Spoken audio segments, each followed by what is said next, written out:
শান্তিপুর নামে এক গ্রামে বিশাখা বেগম নামে এক মহিলা ছিলেন।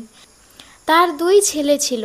বড় ছেলের নাম রাজীব ও ছোট ছেলের নাম অর্জুন। কিছুদিন আগেই তিনি তার দুই ছেলেকে বিয়ে করান।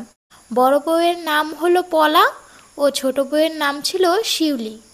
পলা ও শিউলি সম্পর্কে বোন ছিল। এই বোন, এবারে নিয়মকানুন কিন্তু সব উল্টো, সাবধানে কাজ করিস। আর কোনো কিছু বুঝতে না পারলে আমাকে বলবি। ঠিক আছে দিদি, কিন্তু আমাদের শাশুড়ি যদি না থাকতো তাহলে ভালো হতো। একটু পর পর শুধু কাজ করতে বলে, আমার খুব বিরক্ত লাগে। মনে হয় ওই বুড়িকে বাড়ি থেকে বের করে দেই। চুপ কর বোন, মায়ের সম্বন্ধে এভাবে বলিস না। শাশুড়ি মা তো আমাদেরকে অনেক ভালোবাসে। তুই কাজ না বুঝলে উল্টোপাল্টা করলে সেই জন্য তো একটু বকা দেবেই, অতটুকু তো বলবেই। ওটা তোর বুঝতে হবে। তুই বুঝতে পারছিস না দিদি, এই মহিলা আমাদের দুইজনকে দিয়ে রোজ রোজ খাটিয়ে মারবে আর নিজে পায়ের ওপর পা তুলে শুধু হুকুম চালাবে আর বসে বসে খাবে।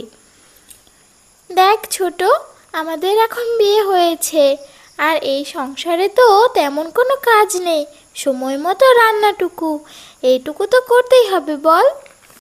তখন সেখানে বিশাখা বেগম এসে উপস্থিত হয়। বড় বৌমা, আমি কাল একটু গুরু দেবতার বাড়িতে যাব, তাই আজ থেকে সব ধুয়ে মুছে নিরামিষ রান্না করবে, বুঝলে? আর ছোট বৌমা, তুমি তো রান্না বান্না করতে জানো না, তুমি না হয় তোমার দিদিকে হাতে হাতে কাজ করে দিও, কেমন? দেখলি দিদি, দেখলি, আমি রান্না করতে পারি না জন্য আমাকে খোঁটা দিল। আপনি নিরামিষ খাবেন তাহলে নিজে রান্না করে খান না। আপনার জন্য আমরা কেন শুধু শুধু নিরামিষ খেতে যাব? এটা যে আপনার চালাকি, এটা আমরা খুব ভালো করেই জানি। আমি একা কেন খাবো? তোমরাও খাবে।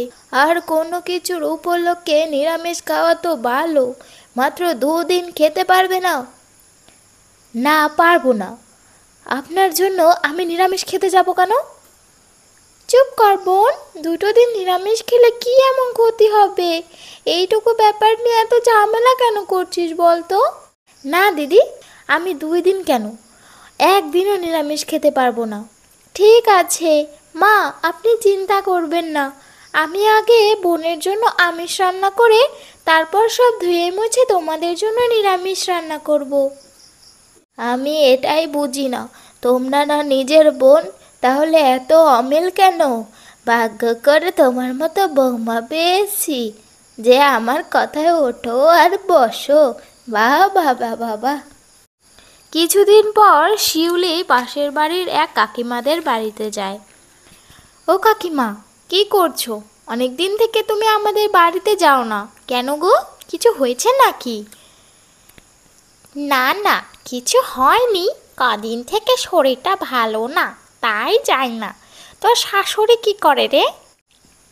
আর বলো না, সারাক্ষণ শুধু আমার আর দিদির ওপর হুকুম জারি করতে থাকে। আমার তো একেবারে রাগ উঠে যায়। কি বলিস কি? তোর দিদি যে বলে তোর শাশুড়ি নাকি খুব ভালো, তাহলে এইসব আবার তুই কি ভুলভাল বকছিস?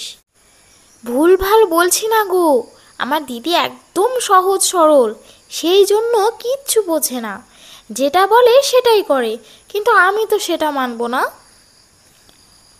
শোন, তোর শাশুড়ি তো এখনো বুড়ি হয়ে যায়নি যে চলতে পারে না। বাড়িতে বউ এসেছে বলেই যে একেবারে হাত পা গুটিয়ে বসে থাকতে হবে এরকম কোনো নিয়ম নেই, বুঝলি?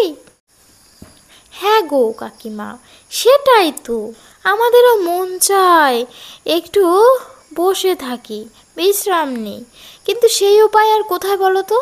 আমার দিদির যখন প্রথমে এই বাড়িতে বিয়ে করেছিল, তখন দিদি সব কাজ একা হাতে সামলাতো।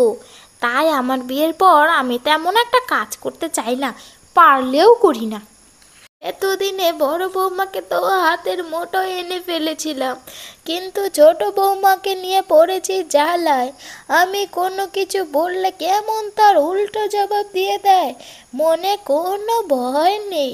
ভেবেছিলাম গুরুদেবতার বাড়ি যাওয়ার বাহানা বললে হয়তো নিরামিষ খেতে রাজি হবে, তাহলে আমার কিছু টাকা বাঁচবে।